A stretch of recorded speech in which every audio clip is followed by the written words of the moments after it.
Dan di antara bentuk dari sekian banyak kenikmatan-kenikmatan tersebut yang kita rasakan pada pagi hari ini adalah Allah Subhanahu wa taala kembali mempertemukan kita di salah satu rumah Allah dari sekian banyak rumah-rumah Allah yang ada di muka bumi ini, yaitu Masjid Al-Muhajirin, dalam rangka melaksanakan amalan-amalan ketaatan kepada Allah Subhanahu wa taala.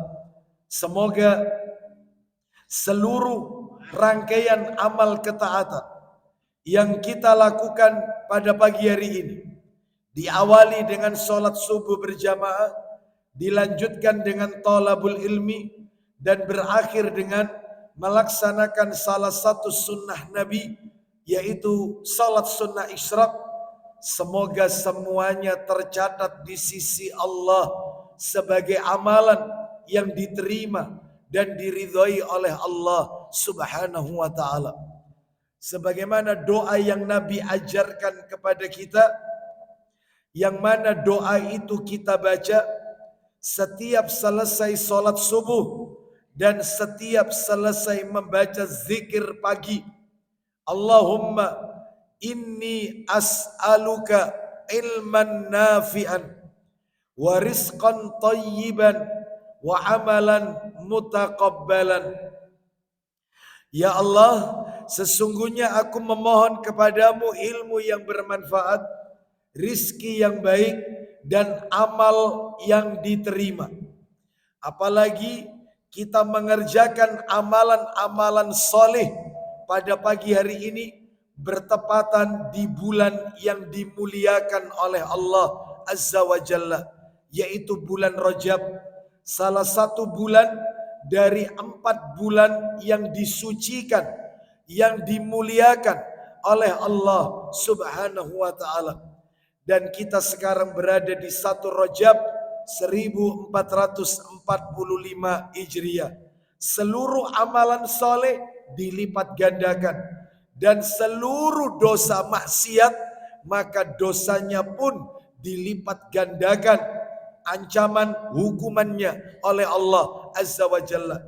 Oleh karena itu, jangan pernah kita nodai bulan yang suci ini dengan perbuatan-perbuatan yang dilarang oleh syariat Islam. Mudah-mudahan Allah menerima seluruh amal ibadah kita, terutama di bulan yang mulia ini, yaitu bulan Rajab. Bapak Ibu sekalian, rahimani wa rahimakumullah, pagi hari ini kita akan melanjutkan materi kita. Terakhir pada bulan yang lalu kita sudah masuk pada pasal yang ke-6 dari kitab Ensiklopedi Adab Islam menurut Al-Quran dan As-Sunnah. Kita masih berada di huruf alif, yaitu babnya adalah bab adab al-istiqadhu minan naum, adab bangun dari tidur. Dan materi ini belum tuntas. Dari 11 adab yang Nabi ajarkan kepada kita ketika kita bangun dari tidur, menurut catatan saya kita baru menyelesaikan 4 poin, sehingga tinggal tersisa 7 poin yang belum kita sentuh. Bapak Ibu sekalian, rahimani wa rahimakumullah, tidak ada pengajaran yang terbaik, tidak ada petunjuk terbaik kecuali pengajaran petunjuk baginda Rasul sallallahu alaihi wasallam. Salah satunya terkait dengan masalah tidur, bangun tidur. Baik, Bapak Ibu sekalian, 4 poin yang sudah kita pelajari, saya akan sampaikan secara ringkas untuk mereview, mengingatkan apa yang sudah kita pelajari bulan yang lalu. Sunnah adab bangun tidur. Yang pertama, disunnahkan bangun pada pagi hari. Bahkan Nabi mendoakan umatnya yang bangun di pagi hari, Allahumma barik li ummati fi bukuriha. Ya Allah, berikan keberkahan kepada umatku di waktu pagi hari mereka. Bahkan Nabi kalau mengutus pasukan itu selalu dimulai mengatur strategi perang di pagi hari. Bahkan Ibnu Abbas radhiyallahu anhuma ketika melihat anaknya tidur di waktu pagi, maka sepupu Nabi yang satu ini yaitu Ibnu Abbas radhiyallahu anhuma menegur anaknya sambil mengatakan, "Qum atanamu fis saati allati tuqassamu fihil arzaq." Artinya, bangun, apakah engkau tidur pada waktu di mana rizki sedang dibagikan? Nah, itu. Ini menunjukkan kepada kita bahwasanya sunnah bangun di pagi hari. Di pagi hari ini maksudnya sebelum subuh. Dan itu yang dilakukan Nabi. Lalu dilanjutkan beraktivitas setelah subuh, tidak tidur kembali. Itulah yang diajarkan oleh Rasulullah Sallallahu Alaihi Wasallam. Lalu apa yang harus kita lakukan di pagi hari? Banyak. Di antara amalannya membaca Al-Quran, memahami maknanya, mengulang hafalan Al-Quran. Karena murojaah hafalan Quran di pagi hari itu jauh lebih baik Bapak Ibu sekalian. Karena masih fresh. Ya. Terus kemudian membaca zikir-zikir pagi. Ya. Lalu menuntut ilmu. Semuanya kita lakukan pada pagi hari ini Bapak Ibu sekalian. Mudah-mudahan amalan ini diterima dan mendatangkan berkah dari Allah Azza wa Jalla. Bapak Ibu sekalian, rahimani wa rahimakumullah. Dan yang tidak kalah pentingnya, Bapak Ibu kalau membaca hadis-hadis Nabi, imam sholat subuh itu dianjurkan bacaannya panjang ketimbang zuhur, asar, maghrib, isya. Ya, kan ayat Quran itu kan dibagi 3. Ya, disebutkan yaitu di dalam hadis Nabi sallallahu alaihi wasallam.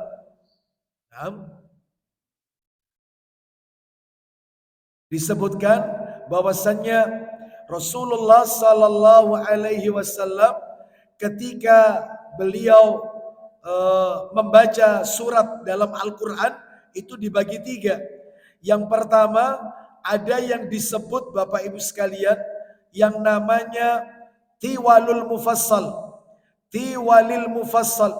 yaitu surat yang panjang-panjang. Yang kedua, Qisaril Mufassal, surat yang tengah-tengah. Pendek, surat yang pendek. Dan yang ketiga, Ausatil Mufassal, surat yang tengah-tengah, gak panjang, gak pendek. Dan Bapak Ibu kalau pengen tahu surat yang masuk kategori surat yang panjang, Tiwalil Mufassal, itu adalah surat yang diawali dari surat Qaf, surat 50 sampai surat Al-Mursalat, akhir juz 29 sebelum masuk juz 30. Surat Al-Mursalat itu surat nomor 77. Kalau An-Naba 78 juz 30. Nah, itu termasuk tiwalil dan itu dibaca oleh Nabi ketika subuh. Subuh itu mesti panjang. Itu. Seperti itu. Kenapa? Alasannya kata para alim ulama karena ketika subuh manusia telah beristirahat, menghabiskan waktu malamnya dengan istirahat, maka karena masih fresh, maka disunahkan panjang. Beda kalau zuhur, beda dengan asar, dan beda dengan maghrib isya.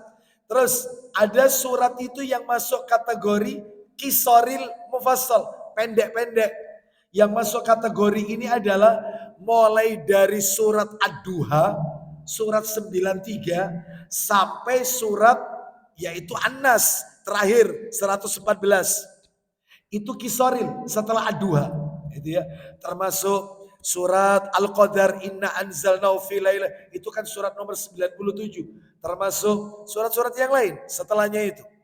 Adapun yang masuk kategori pertengahan yang disebut dengan Ausatil Mufassal, itu adalah surat yang diawali dari An-Naba awal juz 30 sampai surat Al-Lail surat nomor 92.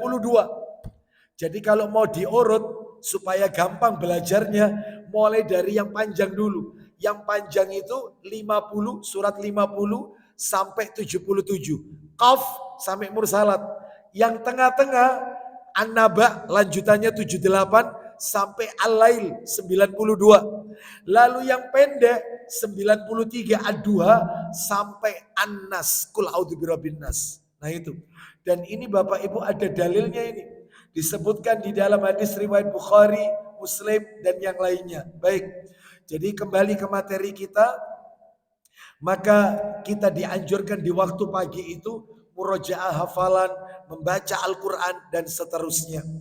Lalu yang kedua Bapak Ibu, mengusap bekas tidur di wajah dengan tangan. Atau ketika bangun, mengusap kantuk di wajah dengan kedua tangan. Itu disunahkan. Yang ketiga, berdoa ketika bangun tidur. Doanya saya yakin Bapak Ibu sudah pada hafal kan? Alhamdulillahilladzi ahyana ba'dama amatana wa ilaihin nusyur. Segala puji bagi Allah yang telah menghidupkan kami setelah dia di sini Allah mewafatkan, menidurkan kami dan kepadanya kami dibangkitkan.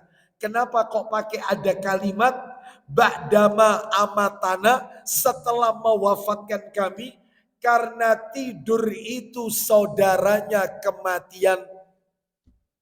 Orang tidur itu di dalam Al-Quran disebutkan, waktu itu kita baca kok ayatnya, itu ruhnya diangkat lepas dari jasad. Makanya gak kaget orang tidur itu ruhnya bisa bertemu dengan ruh orang tuanya yang lebih dahulu meninggal. Ketemu di alam ruh. Karena orang tidur itu ruhnya lepas. Ya. Makanya istimewanya sholat tahajud itu di saat ruh tidak nempel dengan jasad, dia masih ingat sholat. Padahal nggak pakai jam beker, nggak pakai alarm HP, itu langsung ya sudah kebiasaan soalnya. Jam 2:30 bangun tahajud, istimewa. Kalau sholat subuh, duhur, ruh nempel, ya nempel ke jasad. Kita dengar adzan, ini nggak ada adzan ini. Gak ada adzan, gak ada iqamah. Tiba-tiba ingat sholat, istimewa. Makanya Bapak Ibu gak usah kaget. Satu-satunya sholat sunnah yang Allah sebutkan dalam Al-Quran ya cuma tahajud. Cuma tahajud. Yang lain gak ada. Tahajud toh. Ya. Kalau yang lain hadis Nabi, yang masuk Quran tahajud. Ya. Oleh karena itu ini menunjukkan kepada kita doa ketika bangun tidur. Terus yang nomor 4, membaca zikir. Nah ini yang jarang kita baca. Membaca zikir berikut apabila tersentak bangun dari tidur. Contoh mimpi buruk atau tindian, menggigau. Ya, jadi ketika dia kaget dari tidurnya, entah kaget itu karena mimpi buruk, ya, atau sebagian orang mengatakan tindian dan seterusnya, itu ada doanya Bapak Ibu. Apa doanya? Disebutkan di dalam hadis Tirmidzi, bisa minta tolong ditampilkan. Tirmidzi jilidnya jilid 3. Ya. Nomornya 3528 3528 3528. Nah itu dikit lagi. Bersumber dari sahabat Amr bin Shu'aib. Dari bapaknya, dari kakeknya. 3528. Nah itu. Ya, kita lihat itu. Nah, yang nama orang terakhir Amr bin Shu'aib. Dari ayah Amr yaitu Shu'aib. Dari kakeknya Amr, bahwa Rasulullah SAW bersabda, nah itu, apabila salah seorang di antara kalian takut ketika tidur, maka hendaklah ia mengatakan. Jadi ketika dia di pertengahan tidur ada sesuatu yang menyebabkan dia takut, bacaannya seperti yang sudah diblok warna kuning itu. A'udzu bikalimatillahi tammat min ghadabihi wa iqabihi wa syarri ibadihi wa min hamazatis syayatin wa ayyahdurun, yang artinya aku berlindung dengan kalimat-kalimat Allah yang sempurna dari kemarahan dan siksaannya, juga dari kejahatan hamba-hambanya, serta dari bisikan-bisikan syaitan, dan mereka akan mendatangiku. Nah itu, Bapak Ibu sekalian, jadi kalau kita pernah belajar metode ruqyah, kita pernah belajar ruqyah, maka tentunya orang yang sering menggigau, mimpi buruk, mimpi-mimpi dengan tema-tema khusus, mimpi yang di dalamnya terdapat permainan syaitan yang menyebabkan kita takut, entah berupa hewan yang menyeramkan atau wajah seseorang yang buruk sehingga membuat kita takut, maka itu kalau dalam ilmu ruqyah, maka jin itu mau ikut kita. Maka orang yang sering tindian, mimpi buruk, itu harus diruqyah. Dan tidak perlu mendatangkan ustadz juru ruqyah. Cukup kita melakukan ruqyah mandiri, ruqyah diri kita sendiri. Makanya setiap orang itu dituntut untuk bisa baca Al-Quran.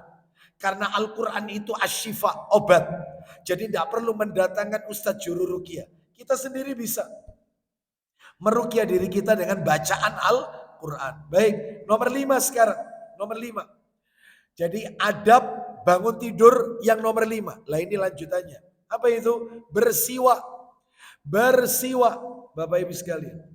Bersiwak. Siwak di sini yang dimaksud ini adalah yaitu kayu siwak. Ya, kayu siwak.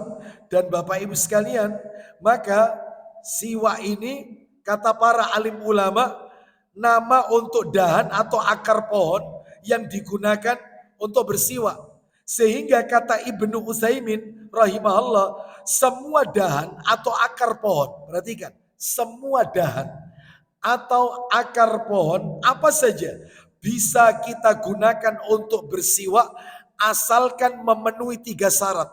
Jadi pohon-pohon di sekitar kita, rantingnya, dahannya, itu bisa kita jadikan sebagai siwak asalkan memenuhi 3 syarat ini. Jadi tidak harus dari kayu ara, enggak. Asalkan punya 3 syarat, memenuhi 3 syarat. Syarat yang pertama harus lembut, sehingga batang atau akar kayu yang keras tidak boleh digunakan bersiwak karena bisa merusak gusi atau gigi. Ya, harus lembut. Yang kedua berserat. Ya, artinya bersifat basah, berserat dan basah. Ya, bisa dipakai untuk membersihkan. Yang ketiga, seratnya tersebut tidak berjatuhan ketika digunakan untuk bersiwak, sehingga bisa mengotori mulut. Yang penting memenuhi 3 syarat ini, nggak apa-apa. Sehingga tidak identik harus kayu siwak dan belinya di toko-toko perlengkapan haji umroh. Nggak harus. Sekitar kita bisa ya bersiwak. Nah, Bapak Ibu sekalian, mohon maaf, harus kita ketahui mana dalilnya orang itu bangun tidur bersiwak. Ustadz, bisa nggak Ustadz tergantikan dengan pasta gigi? Nggak bisa. Nggak bisa Bapak Ibu. Kenapa? Pasta gigi butuh air, butuh tempat untuk melakukan. Sedangkan bersiwak tidak butuh air dan tidak membutuhkan tempat khusus. Mau sholat bersiwak bisa. Sekarang pun di masjid sambil dengarkan taklim bisa. Sedangkan pasta gigi butuh tempat, butuh air untuk berkumur. Sehingga tidak bisa disamakan. Siwak, pasta gigi, gosok gigi, sikat gigi, beda. Ya, baik. Mana dalilnya? Bangun tidur bersiwak. Minta tolong dibuka Sahih Muslimnya. Sahih Muslimnya dibuka. Nomornya nomor Sahih Muslim nomor 200. Sahih Muslim nomor 200. Cetakan terjemahan. Nah ini. An Hudzaifah radhiyallahu an qala kana Rasulullah sallallahu alaihi wasallam idza qama ya litahajjada yashus fahu bisiwaki, yashusu fahu bisiwaki. Nah itu, Apabila Rasulullah SAW bangun untuk sholat tahajud tengah malam, beliau menggosok gigi dengan siwak. Yang menarik itu Bapak Ibu, itu ada lafaz yasus. Ya, shin, waw, sod. Yasus. Itu yang menarik itu. Kenapa kok menarik?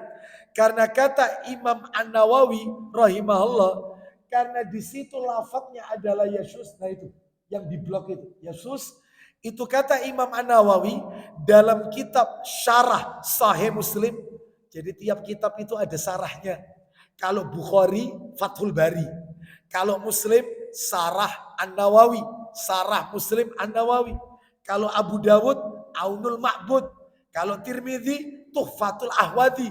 Itu ada kitab penjelasannya. Jadi hadis ini dijelaskan maknanya apa, hadis ini turun sebabnya apa, asbabul wurudnya apa, kronologisnya apa, rinci. Itu. Lah ini termasuk yasus.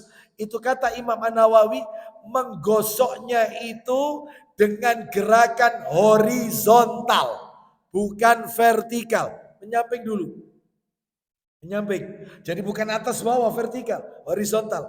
Itu yasus. Ya, itu yang dimaksud itu. Jadi lafaz yasus ini menurut Imam An-Nawawi menggosok gigi dengan gerakan horizontal. Terus kata beliau lagi, lah ini yang penting ini. Bersiwaklah dengan tangan kiri. Bukan tangan kanan, tangan kiri. Alasannya karena bersiwak maaf. Karena bersiwak termasuk salah satu perbuatan untuk menghilangkan kotoran.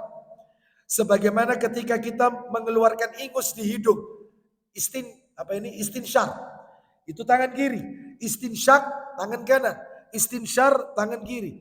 Begitu juga ketika bersiwak, mengeluarkan kotoran atau menghilangkan bau mulut yang tidak sedap, itu tangan kiri. Ya, ini kata Imam An-Nawawi. Tapi belum titik ini, belum titik. Jika niat bersiwaknya untuk membersihkan kotoran, seperti saat bangun tidur, membersihkan sisa makanan, maka menggunakan tangan kiri. Karena ini termasuk perbuatan membersihkan kotoran. Namun jika niatnya untuk melakukan sunnah, seperti bersiwak ketika mau wudhu, atau ketika setelah wudhu, atau ketika menunaikan sholat 5 waktu sebelum takbiratul ihram itu bersiwak, maka menggunakan tangan kanan. Jadi tergantung tujuannya. Kalau tujuannya itu ingin mengikuti sunnah, mau sholat bersiwak, setelah wudhu bersiwak, maka tangan kanan. Tapi kalau tujuannya untuk membersihkan mulut atau sisa makanan yang masih melekat di gigi, ya, maka itu dengan tangan kiri, Bapak Ibu sekalian, bukan dengan tangan kanan. Wallahu a'lam wabishawab. Saya mau tanya kepada Bapak Ibu selama ini kalau pakai pasta gigi, itu tangan kanan atau tangan kiri? Hah? Kanan ya. Tujuannya apa itu? Membersihkan ya. Berarti mestinya tangan kiri, ya, kiri ya. Itu. Perlu dibiasakan aja, perlu dibiasakan. Mungkin Bapak Ibu sekalian bertanya dalam hati, kapan saja kita itu disunahkan bersiwak? Kita itu disunahkan bersiwak itu pada saat kapan saja? Tak tunjukkan. Di antaranya yang pertama, setiap akan mengerjakan sholat. Itu bersiwak. Mau sholat, itu bersiwak. Mana dalilnya? Minta tolong Sahih Bukhari. Sahih Bukhari, nanti itu dibuka lagi ya, Sahih Muslim. Bukhari, nah itu Bukhari, nomor 478. Bukhari 478. Nah, tinggal dikit lagi. Ya, geser 478. Nah itu, kita lihat. An Abi Hurairah radhiyallahu anna Rasulullah sallallahu alaihi wasallam laula an asyqa ala ummati au ala nasi la amartuhum bisiwaki ma'a kulli salatin. Abu Hurairah radhiyallahu anhu berkata, Rasulullah SAW bersabda, jikalau tidak memberatkan bagi umatku, nggak berat, atau bagi manusia umumnya, niscaya kusuruh mereka menyikat gigi, maksudnya bersiwak setiap kali akan sholat. Mau sholat itu bersiwak, mau sholat. Yang kedua, kapan kita ini disunahkan bersiwak? Yang kedua, setiap akan masuk rumah. Jadi panjenengan setelah keluar, pulang, itu bersiwak dulu. Itu sunnah. Pulang ini bersiwak. Mana dalilnya? Sahih Muslim. Bisa minta tolong? Nomornya 198. Mundur dikit. Dikit aja. Nah itu. Lihat ini. An Abi Hurairah. Oh, kok 198? 199. Maaf. Nah ini 199. Ya. Anil Mikdam Ibni Syurai. An Abi. Qala sa'altu Aisyata.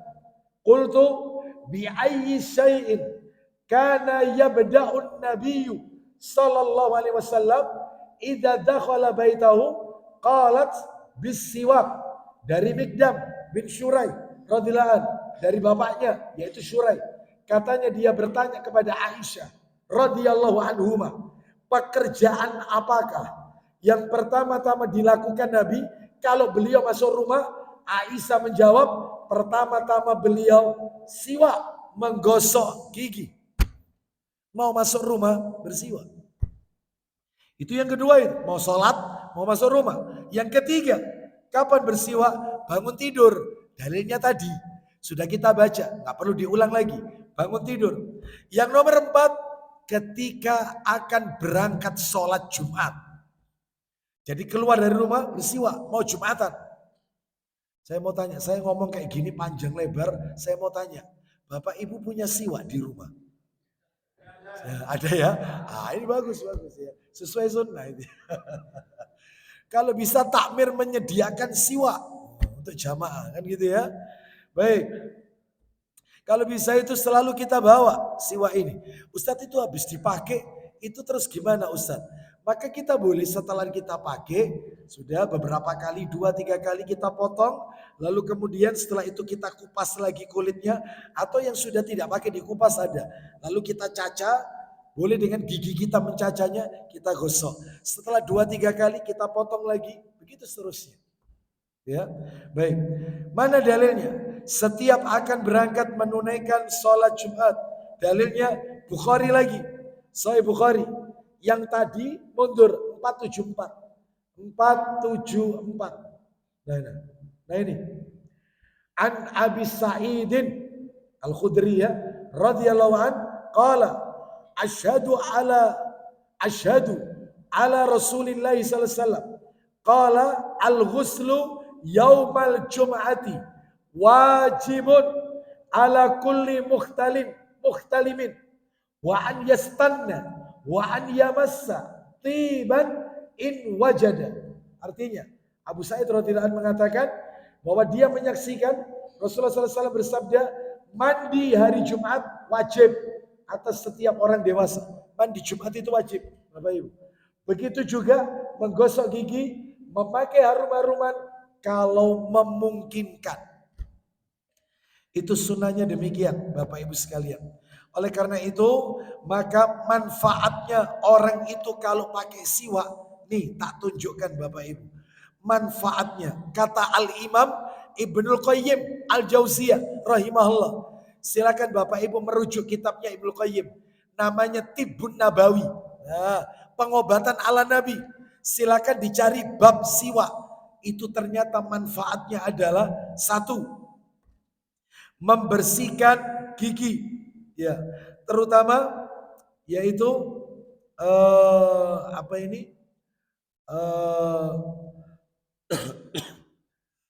terutama gusi boleh digosok, yaitu langit-langit, ya langit-langit mulut itu boleh digosok. Manfaatnya banyak, membersihkan gigi, memperkuat akar gigi, melemaskan lidah, mencegah gigi keropos, mengharumkan mulut, menjernihkan otak karena ada cairannya itu, dan menambah nafsu makan, menghilangkan dahak, menjernihkan suara, mempertajam pandangan mata, menyehatkan lambung, mengusir kantuk. Itu di dalam Tibbun Nabawi ya, halamannya 392 sampai 394. Manfaatnya banyak Bapak Ibu. Ya. Baik, kita lanjutkan materi kita. Nomor 6. Sunnah bangun tidur. Nomor 6. Ketika bangun tidur, bersihkan hidung istinsyar sebanyak 3 kali. Jadi kalau bisa bangun tidur Bapak Ibu, sekalian wudhu ya. Wudhu itu kan membasuh tangan, berkumur, sekalian menghirup air. Dan mengeluarkan air di hidung. Istinsyak sama istinsyar. Kenapa? Itu dilakukan 3 kali. Kenapa? Karena syaitan itu bermalam di ujung rongga hidungnya. Mana dalilnya? Dalil. Coba dibuka Sahih Muslim. Yang tadi mundur dikit. Muslim. Nah ini. Ya. Boleh ini. Pakai ini boleh. Ini nomor asli itu. 238 nomor asli. Kalau cetakan terjemahan 185. Ya. Kita lihat itu di situ. Ya. Yaqidu syaitan ala qafiyati ra'si ahadikum. Jika seseorang tidur, syaitan akan mengikat tengkuknya dengan 3 ikatan. Syaitan menuliskan pada masing-masing ikatan. Apa itu? Malam masih panjang bagimu. Maka tidurlah. Jika ia bangun dan berzikir kepada Allah, maka terlepas 1 ikatan. Jika ia wudhu, maka terlepas 1 ikatan. Gitu ya. Terus atasnya, lanjutannya, error. Tuh, ya, error. Terus ketika dia sholat, maka terlepas 1 ikatan. Jadi syaitan membuat ikatan 3, ditaruh di tengkuk manusia.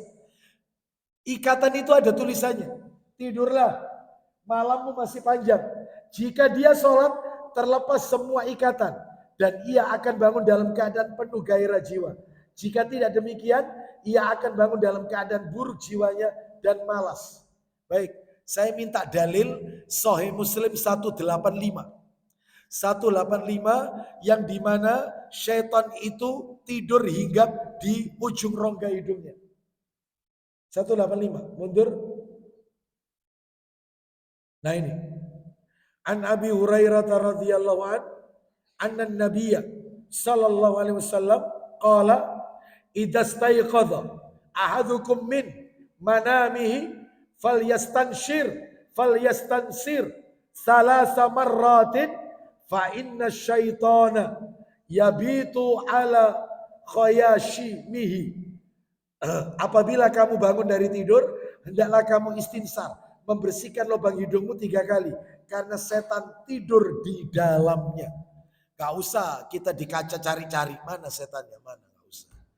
Kita tugas kita sami'na wa ata'na. Ini berita ghaib yang harus kita imani, ya. Baik. Jadi ini menunjukkan kepada kita sunnah, yaitu membersihkan hidung 3 kali. Yang ke-7, mencuci kedua tangan 3 kali. Jadi ini ritual wudhu ini. Jadi kita bangun, ya, mencuci tangan, setelah itu kan berkumur, sekaligus menghirup air ke hidung dan mengeluarkan. Jadi 1 paket itu Bapak Ibu, 1 paket. Baik. Kenapa kok mencuci kedua tangan 3 kali?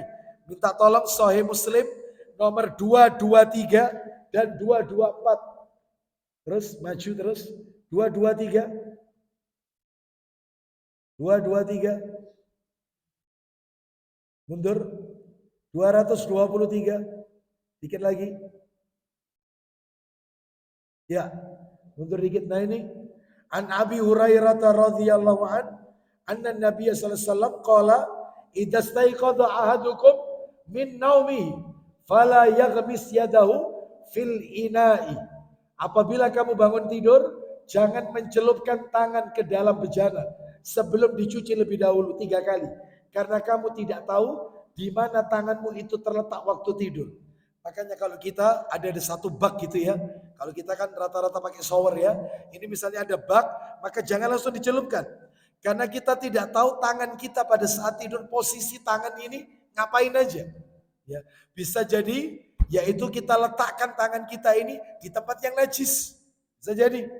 Baik, atau menyentuh yaitu yang menyebabkan wudhu kita batal, menyentuh kemaluan dan seterusnya, maka cuci lebih dahulu 3 kali, cuci. Baru kemudian berwudhu. Wallahu a'lam bishawab. Yang nomor 8, kita tuntaskan ya. Berwudhu setelah tidur. Wudhu setelah tidur. Mana dalilnya? Sahih Muslim nomor 201. Mundur Mas, minta tolong. Muslim nomor 201. Muslim nomor 201. Ya. Nah ini panjang ya. Kita baca terjemahannya dari Ibnu Abbas radhiyallahu anhu, katanya, suatu malam ia bermalam di rumah Nabi. Tengah malam beliau bangun dan pergi keluar rumah. Jadi Nabi punya kebiasaan itu kalau bangun beliau keluar rumah memandang ke langit lalu membaca ayat dalam surat Ali Imran. Inna fi khalqis samawati wal ard wa ikhtilafil laili wan nahar dan seterusnya. Ali Imran ayat 190 dan 191 sampai fakina adzabannar. Sampai situ ya. Kemudian beliau kembali ke rumah lalu gosok gigi, berarti siwak ya, mengambil wudhu. Loh, berwudhu itu kebiasaannya Nabi. Jadi bangun tidur itu tidak langsung wudhu, keluar rumah dulu. Keluar rumah memandang ke langit, baca Ali Imran ayat 190, 191. Jadi kalau ini kita praktekkan mulai nanti malam, terus tetangga kita melihat kita, ya, gak usah kaget kalau dirasani, gak usah. Lah apa ikut tengah bumi. Ya. Jangan-jangan gak usah, ya, gak usah dihiraukan. Sampaikan ini adalah sunnah Nabi dan kalau bisa tunjukkan Sahih Muslim 201 ya. Itu tunjukkan dalilnya. Ya. Jadi itu yang diajarkan oleh Nabi Sallallahu Alaihi Wasallam. Sekarang Bapak Ibu sekalian aja saya akan sampaikan ringkas saja tentang kapan saja kita ini disuruh berwudu. Kapan orang itu dianjurkan untuk berwudu? Bapak Ibu harus tahu ini. Harus tahu ini. Saya tidak sebutkan dalil ya. Cuman satu persatu saya sebutkan aja. Karena waktu kita terbatas. Saya sebutkan satu persatu. Kapan kita dianjurkan untuk berwudu? Itu totalnya 13 keadaan. 13 keadaan kita dianjurkan untuk berwudu. Kapan saja? 1. Mau baca Quran. Wudu. Ya, itu yang afdol. Gak wudhu gak apa-apa juga, gak apa-apa. Ya, tapi yang afdol baca Quran. Itu ada dalilnya itu di surat Al-Waqiah. Kita lanjutkan aja ya, nanti tambah panjang. Nomor 2, mau tidur, wudhu. Mau tidur.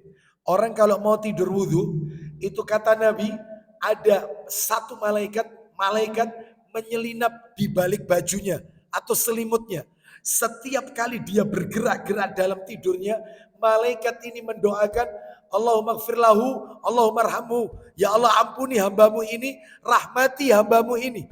Karena dia tidur dalam keadaan suci. Itu manfaatnya. Mau tidur, wudhu. Bagi wanita yang berhalangan ya tidak perlu. Karena dia kalau sudah berhalangan wudhu percuma. Tetap dikatakan tidak suci juga. Ya. Yang nomor 3, sebelum mandi janabat. Sebelum mandi besar. Itu wudhu kan ritualnya sebelum mandi besar. Baik. Yang nomor 4, ketika akan berdoa. Memangnya kalau berdoa tidak pakai wudhu itu nggak boleh Ustaz? Boleh. Tapi yang afdol itu adalah berwudhu. Kenapa? Karena disebutkan dalam hadis Bukhari, ketika Nabi berada di medan peperangan, musuh sudah di depan mata. Medan perang loh ini, musuh di depan. Nabi meminta untuk diambilkan air. Nabi wudhu, lalu Nabi berdoa kepada Allah di atas ontanya. Bayangkan, kondisi genting masih wudhu untuk berdoa. Apalagi kita tidak kondisi perang. Maka ketika berdoa, suci lebih afdal. Suci lebih afdal. Ya. Akan berdoa. Nomor 5, ketika mau sholat. Jelas, kalau mau sholat ya wudhu. Karena kalau tidak wudhu ya tidak sah. Kan bersuci itu ada 2. Ada yang pakai air namanya wudhu. Ada yang pakai debu namanya tayamum. Itu.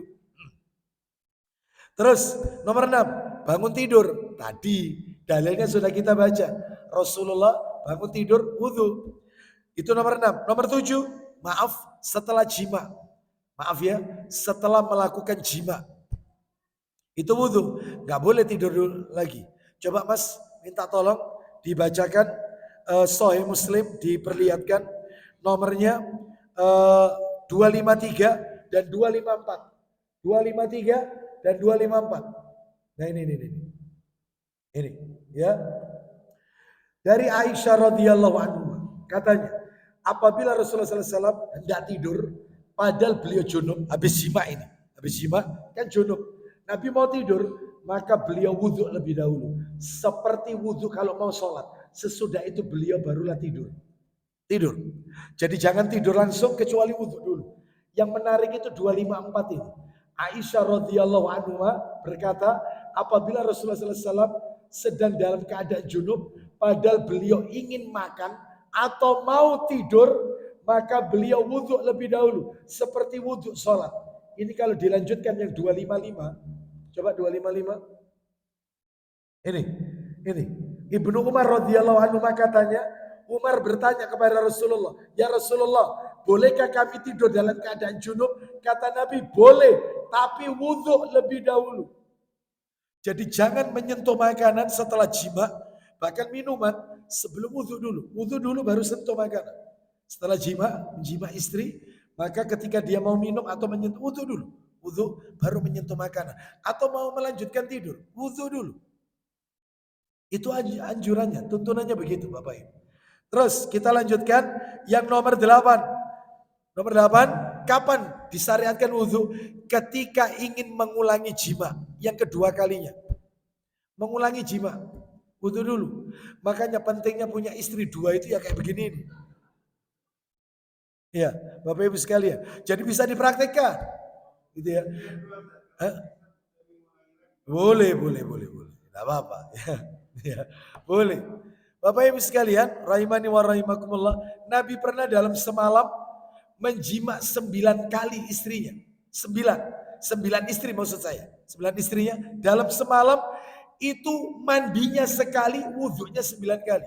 Istri pertama dijima, wudhu. Setelah itu pergi ke rumah istri kedua, dijima, wudhu. Ke rumah istri berikutnya, itu semalam 9. Gak usah mikir itu obatnya apa, gak usah dipikir. Ya, gak usah dipikir. Ya, ini baru 1 jamu. Ya, la haula wala quwata illa billah. Ya, Bapak Ibu maaf ya, tak kasih bocoran ini. Kalau kita mau tahu, secara logika nih ya, logika. Mestinya Rasulullah itu loyo, lemes. Kenapa? Beliau rajin puasa. Bahkan lebih banyak puasa daripada makan minumnya. Yang kedua perang. Perang loh ini, perang. Nomor 3, tahajudnya sampai bengkak kakinya. Yang nomor 4, menjima 9 istrinya. Itu kalau logika akal, loyo mestinya. Pagi ngadapi musuh, malamnya tahajud sampai bengkak, puasa lagi. Loyo, akal lo ya. Kenapa beliau punya kekuatan? Katanya para ulama, kuncinya 1. Orang itu kalau bertakwa kepada Allah, betul-betul bertakwa kepada Allah, maka Allah akan memberikan kekuatan kepada fisiknya. Contoh Imam Syafi'i rahimahullah, di bulan Ramadan hatam 60 kali Quran. 60 kali hatam Al-Quran. Sehari 2 kali, sebulan 60 kali. Imam Syafi'i. Kok bisa kuat? Apakah itu tidak bekerja? Ya, beliau kerja. Tapi mampu. Orang kalau bertakwa, waktunya diberkahi dan dikasih kekuatan oleh Allah Azza wa Jalla. Maksudnya bertakwa, maaf Bapak Ibu ya. Kalau laki-laki, matanya suka dijaga dari yang maksiat, lihat HP, aurat-aurat yang membangkitkan syahwat, itu kita hindarkan, kita nggak mau lihat. Terus wanita yang ada di jalan, kita tundukkan pandangan kita.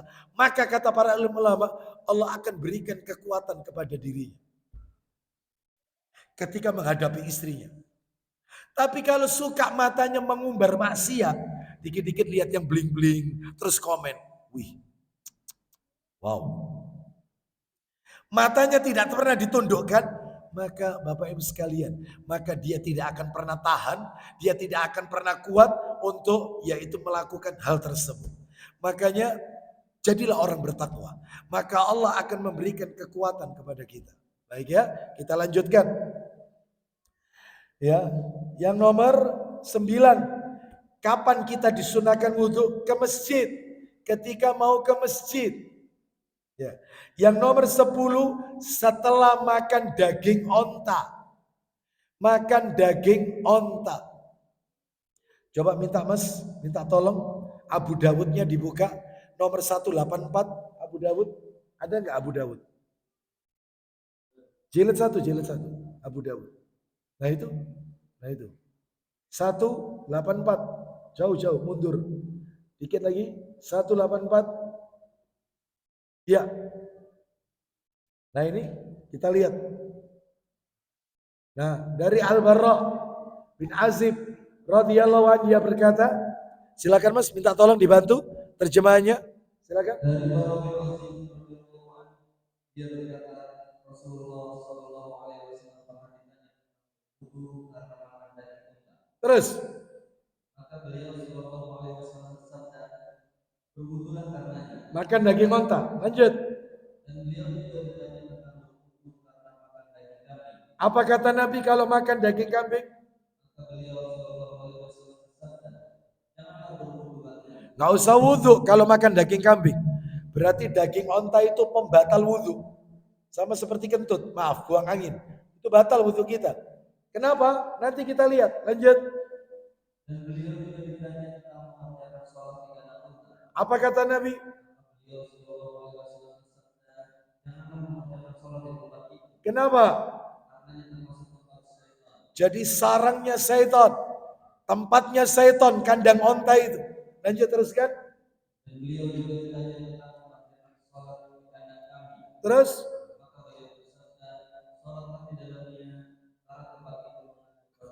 Pernah nyoba sholat di kandang kambing? Loh, perlu dicoba. Ya, itu. Loh Ustadz, kotorannya itu gimana Ustadz kalau ada kotorannya? Loh, Bapak Ibu maaf, kotoran hewan yang halal dimakan itu tidak najis. Itu kaidahnya diingat-ingat, kaidah fikihnya itu. Semua kotoran hewan ya, yang halal kita makan, sapi, onta, itu kan halal. Kambing, itu nggak najis. Iya, ayam gak najis. Bapak Ibu sekalian. Makanya Idul Kurban, panitia terkena percikan darah sapi, lalu dipakai sholat duhur, gak apa-apa, gak perlu ganti baju. Cukup dibersihkan aja, percikan-percikannya gak apa-apa.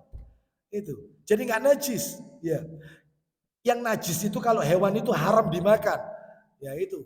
Seperti Ustadz, kucing gimana Ustadz? Kotoran kucing. Najis atau tidak? Untuk yang satu ini ulama beda pendapat. Ada yang mengatakan najis, ada yang mengatakan tidak najis. Alasannya kalau tidak najis karena Nabi pernah bersabda, kucing itu hewan yang selalu ada di sekitar kita, di rumah kita. Boleh keluar masuk dia.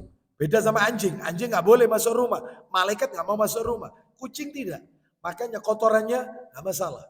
Artinya tidak najis. Ada yang mengatakan demikian. Ada yang mengatakan najis. Wallahu a'lam bishawab. Ya. Kalau Ustadz sendiri milih pendapat yang mana? Abstain, rahasia. Kita lanjutkan, ya. Terus yang nomor berapa? Yang nomor 11 setelah muntah. Jadi orang kalau mual, muntah itu wudhu. Setelah muntah, itu dalilnya Tirmidzi Bapak Ibu. Ini semua ada dalilnya ini. Nomor 12 setelah mengantarkan jenazah. Jadi panjenengan kalau ngantarkan jenazah ke pekuburan itu baliknya wudhu, baliknya. Tapi kalau panjenengan jadi panitia atau petugas perawatan jenazah ikut memandikan mayit, itu setelah memandikan mandi, bukan wudhu. Petugasnya mandi, itu sunnahnya begitu. Tapi kalau kita nggak ikut mandikan, hanya ngantarkan aja, baliknya itu wudhu Bapak Ibu. Itu dalilnya riwayat Tirmidzi nomor 993. Nanti bisa dicek sendiri. Terakhir penutup saat menjenguk orang sakit. Menjenguk orang sakit. Minta tolong Mas, menarik ini dalilnya, bikin kita merinding. Tolong dibantu Sahih Targhib ada Mas. Jilid 6 Mas. Sahih Targhib wa Tarhib jilid 6.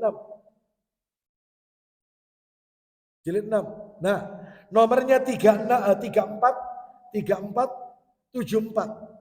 3474. 3474. Mana Mas? Terus.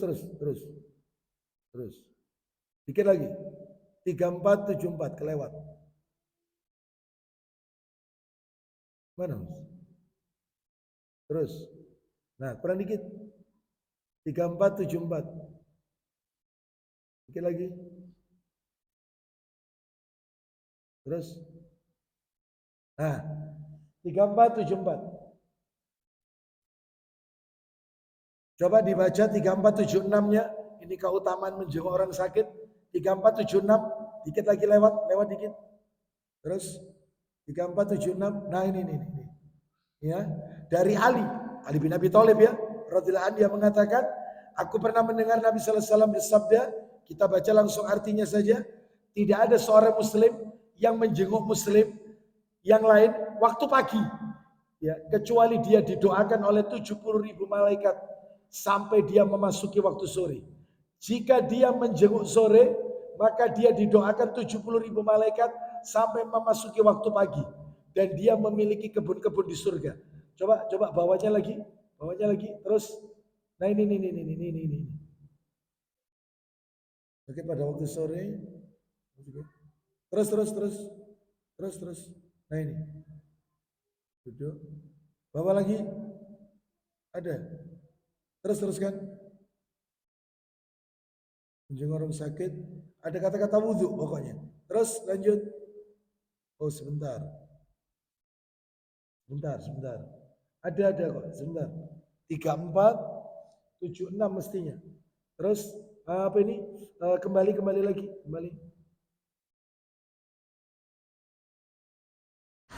Ya. Dalam keadaan suci. Ada kata-kata dalam terus angkat. Dalam keadaan suci. Terus tarik. Angkat lagi. Lewati terus. Nah, dalam keadaan suci. Ya. Sebenarnya ada kok, ada. Berarti nomornya yang berbeda. Terus, dikit lagi. Lanjut. Suci dia senantiasa. Kemudian atas lagi. Lanjut terus atas lagi. Habis. Berarti sebelumnya. Nomor 3, 4, 7, 5 atau nanti dicari. Ada kok. Ya. Itu disunahkan Bapak Ibu sekalian berwudu ketika menjenguk orang sakit. Berangkat. Ya, didoakan 70.000 malaikat sampai sore. Kalau jenguknya sore dalam keadaan suci, didoakan 70.000 malaikat doa ampunan sampai pagi. Begitu seterusnya. Baik. Bapak Ibu sekalian, rahimani wa rahimakumullah, dikit lagi kita akhiri.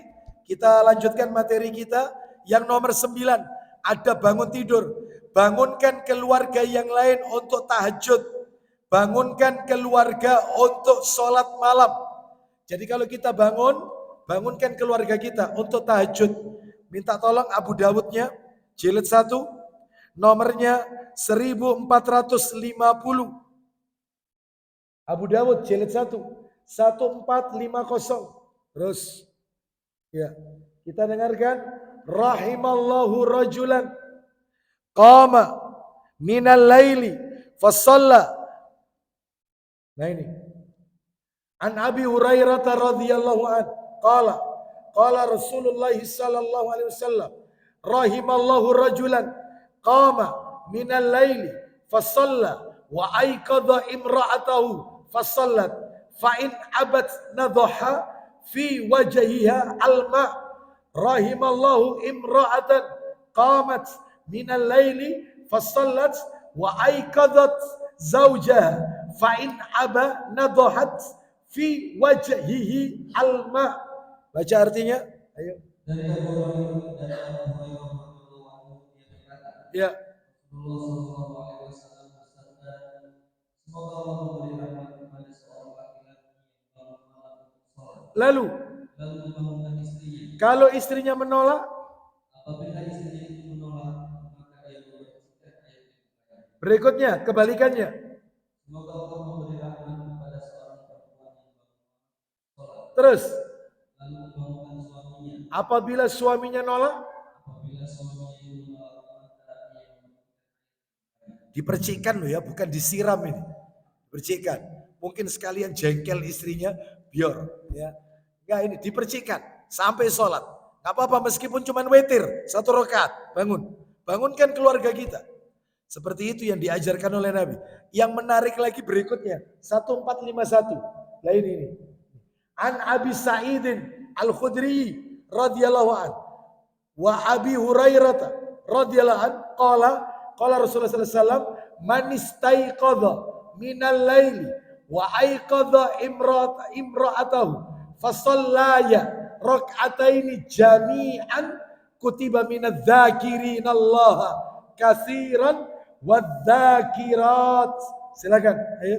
Dari Abu Sa'id Al-Khudri dan Abu Hurairah radhiyallahu anhu keduanya berkata, Rasulullah sallallahu alaihi wasallam bersabda, siapa? Barang siapa yang bangun di malam hari dan membangunkan istrinya, lalu keduanya mengerjakan sholat 2 rakaat, maka keduanya dicatat sebagai orang yang berzikir kepada Allah. Suami istri tersebut di sisi Allah tercatat orang yang banyak mengingat Allah, berzikir kepada Allah. Loh ini berjamaah Ustaz tahajudnya. Boleh sesekali. Gak boleh dijadikan rutin suami istri berjamaah tahajud. Gak boleh. Nabi pun pernah berjamaah tahajud sesekali. Ya dengan Ibnu Abbas sekali, dengan Ibnu Umar pernah sekali, dengan Uzaifah Ibnu Yaman sekali. Jadi hanya sekali, tidak terus rutin. Adapun yang di pondok-pondok pesantren, ya tiap malam berjamaah, santri-santrinya, maka ini tidak mengapa. Karena dalam rangka tarbiyah, pendidikan supaya terbiasa, nggak masalah. Baik, 10, nomor 10. Oh sebelum nomor 10 ini tak kasih dalil satu lagi. Sahih Bukhari mas. Minta tolong Sahih Bukharinya nomor 585. Nomor 585. Ayo maju. Nah ini ada cerita menarik ini. 585. Bukhari 585. Ayo. Mana ini? Nah ini 585. Nah ini. Ya.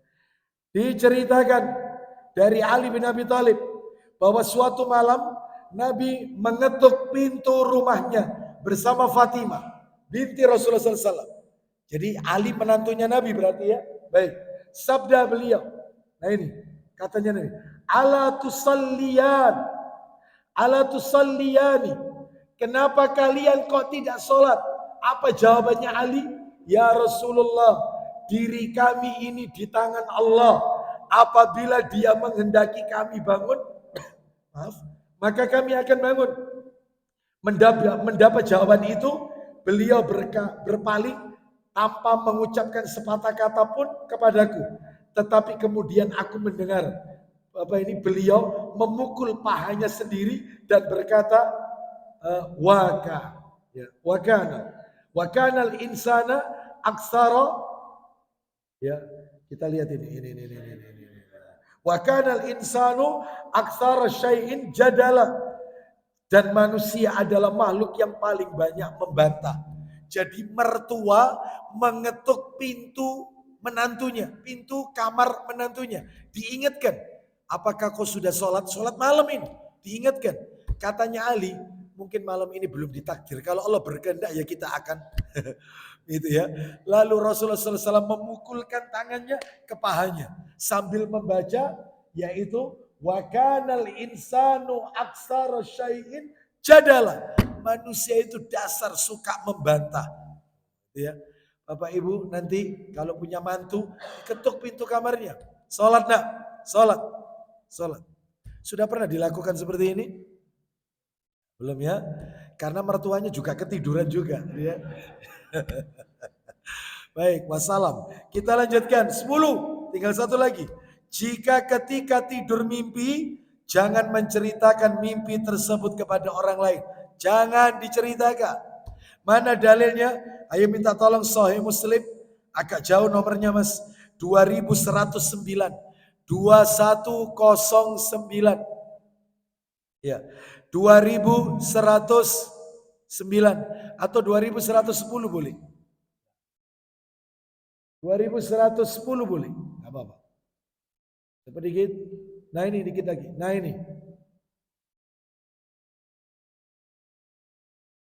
209, 109, 2109, naik lagi. Naik lagi.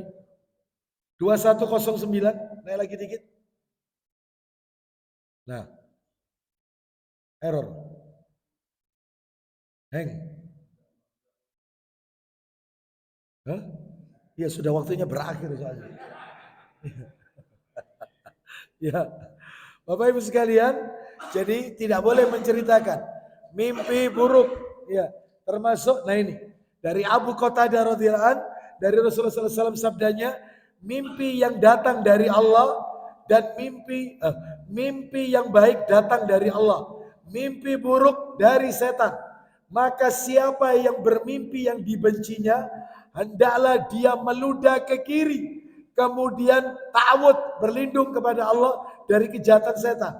Niscaya dia tidak akan membahayakan. Dan jangan menceritakan mimpi itu kepada siapapun. Maka siapa yang bermimpi mimpi yang baik, itu salah itu. Tolong dicoret itu nanti ya. Dicoret, bukan buruk itu. Baik, bergembira. Masa mimpi buruk bergembira? Nah, itu salah tulis, itu salah cetak. Yang baik, itu yang benar, itu baik. Bergembiralah dan jangan menceritakan kecuali kepada orang yang dicintai. Kalau mimpi baik, kepada suami, kepada orang tua. Tapi kalau mimpi buruk, jangan diceritakan. Nanti akan muncul primbon. Ya itu ya. Seperti itu. Mimpi rumahnya penuh darah, itu katanya apa? Mimpi ternyata melihat ular besar. Itu ya. Itu katanya apa? Macam-macam. Ya, nggak boleh. Ya. Terus sikap kita kalau mimpi buruk itu bagaimana?